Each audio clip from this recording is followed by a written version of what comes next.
चलिए, आप लोगों को आज मैंने भारत का इतिहास के बारे में बताया। भारत के इतिहास को जानने के लिए हम इसको 3 भागों में बांटते हैं, प्राग ऐतिहासिक काल, आदि ऐतिहासिक काल और ऐतिहासिक काल। प्राग ऐतिहासिक काल काफी लॉन्ग पीरियड है और इंसान के जीवन में काफी बदलाव आया है, जीवन जीने के तरीके में परिवर्तन आया है, इसलिए इसको हम फिर से 3 भागों में बांटते हैं, पुरापाषाण काल, मध्यपाषाण काल और नवपाषाण काल। पुरापाषाण काल काफी लॉन्ग पीरियड है और यहाँ पे जो हथियार के स्वरूप है और जलवायु में काफी परिवर्तन आया है। यहाँ पे जलवायु धीरे धीरे गर्म हुआ है, हथियार का जो स्वरूप है उसमें भी परिवर्तन आया है। जैसे निम्न पुरापाषाण काल में क्वार्ट्ज पत्थरों के हथियारों का उपयोग किया गया है, मध्यपाषाण काल में जस्पर और चट हथियारों का प्रयोग किया गया है और पुरापाषाण काल में चट पत्थरों के हथियारों का उपयोग, साथ में हड्डियों के औजारों का उपयोग भी किया गया है। इसी काल में होमो सैपियंस का विकास हुआ है और इसी काल में मनुष्य ने गुफाओं में चित्रकारी करना और कलर भरना शुरू किया था। ये काल अपेक्षाकृत ज्यादा गर्म हो चुका है इनसे और काफी यहाँ पे बारिश का जो है रेशियो भी बढ़ गया है। धीरे धीरे करके जो ऊपर के मैदानी क्षेत्रों की बर्फ है वो पिघलने लगी है। वहाँ पे जो बर्फ पिघलने की वजह से जो मैदान है वो बर्फ मुक्त हो गए हैं और वहाँ पे धीरे धीरे घास उगना शुरू हो जाता है।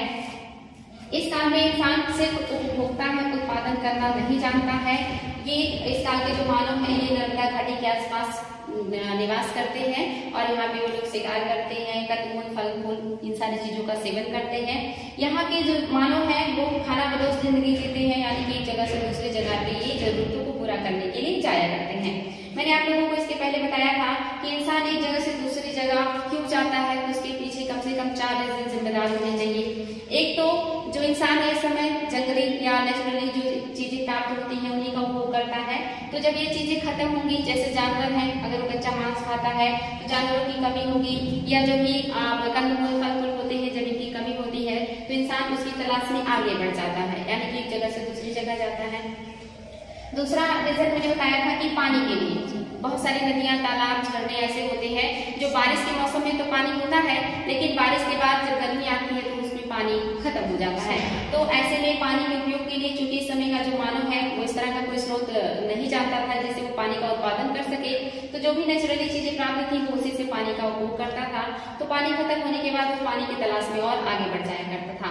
इसके अलावा तीसरा जो रीजन है वो ये है कि बहुत सारे जो फल है वो मौसम के अकॉर्डिंग आते हैं। जैसे आप देखोगे कि गर्मियों में आम मिलता है, लेकिन उसके बाद फिर दूसरे फलों का सीजन आ जाता है, तो मौसम के अकॉर्डिंग फल और कंदमूल भी प्राप्त होते थे। तो इसलिए वो क्या करते थे, मौसम के अकॉर्डिंग भी प्रवास किया करते थे। और जो चौथा कारण था वो ये है कि अगर कहीं पे घास खत्म हो जाता है या वहाँ पे जो घास फूस है वो नहीं है, तो जो शाकाहारी जीव है वो उसको खाने के लिए दूसरी जगह उसके तलाश में चले जाते हैं और उनके पीछे फिर मांसाहारी जीव चले जाते हैं। तो चूंकि जो मानव है वो इन्हीं के ऊपर निर्भर है, कंदमूल के ऊपर निर्भर है, तो अगर ये दूसरी जगह जाएंगे तो जाहिर सी बात है मनुष्य उनके पीछे दूसरी जगह चला जाएगा। ये मूल रूप से 4 रीजन जिम्मेदार होते हैं मनुष्य की एक जगह से दूसरे जगह प्रवास करने का, खास करके जब मनुष्य उत्पादन करना नहीं जानता है, सिर्फ उपभोक्ता है। तो इस काल में जो मनुष्य वो खाना बदोश है और अपनी जरूरतों को पूरा करने के लिए एक जगह से दूसरी जगह जाया करता है।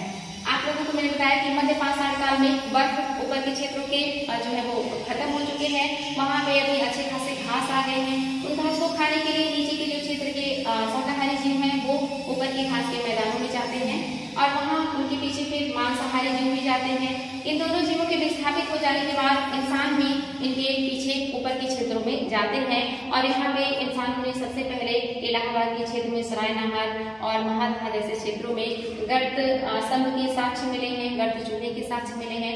यहाँ पे इंसानों ने जब पहुंचे तो उन्हें यहाँ पे जंगली जो घास फूस है उन घास फूसों के साथ जंगली पौधे भी उगाए हैं, जैसे गेहूं हो गया, जौ हो गया, मटर हो गए, कपास वगैरह भी अभी नेचुरली उगाए हैं। और इंसानों ने यहाँ पे जाने के बाद अनाज को कलेक्ट करना या खाना शुरू किया और खाने के बाद उसने अपने परिवार के लिए जो है इकट्ठा किया और इकट्ठा करके वो घर लेकर के जब जाता है, घर तो उन लोगों का कोई खास रहता नहीं था, वो मोस्टली या तो गुफाओं में रहते थे या तो पेड़ के छांव में रहते थे, लेकिन वो जहाँ भी रहते थे वो अपने फामने के लिए भी खाने की चीजें लेकर के जाते थे।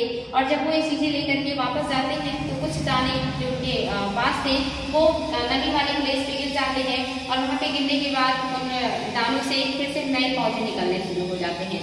फिर मनुष्य को यहाँ से पता चलता है कि हम इन दानों का कहीं भी जो है छिड़काव करके या वो करके नए पौधे उगा सकते हैं और इंसान ने जो है फिर से पौधे उगाने का प्रोसेस शुरू किया। उसमें पौधे लगाए, यानी कि बीज लगाए, लेकिन बीज से जो पौधे निकले वो पकने में या फूल फैलाने में उसमें एक लंबा समय लगता है, एक प्रोसेस है लंबे समय का। इंसान ने इसको लगाया और अपनी जरूरतों को पूरा करने के लिए वो आगे बढ़ जाता है।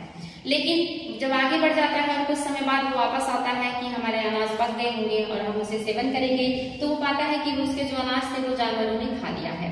इंसान को धीरे धीरे समझ में आता है कि नहीं, ये जो एक लॉन्ग पीरियड है और हमें इसकी देखभाल करनी पड़ेगी, यानी कि अगर उन्हें अनाज खाना है तो पौधे का शुरू से लेकर के पकने तक का उनको इंतजार करना होगा और उस दरमियान उसमें अगर घास फूस है तो उसे निकालना होगा, अगर बारिश नहीं हुआ है तो उसे पानी उपलब्ध कराने होंगे, जानवरों से उसकी सुरक्षा करनी होगी, तब जाकर के कहीं वो फसल पकेगा और फिर हम उसका उपभोग कर पाएंगे। और यहाँ से मनुष्य को एहसास हुआ कि अब उसे अस्थायी जीवन निवास करना पड़ेगा।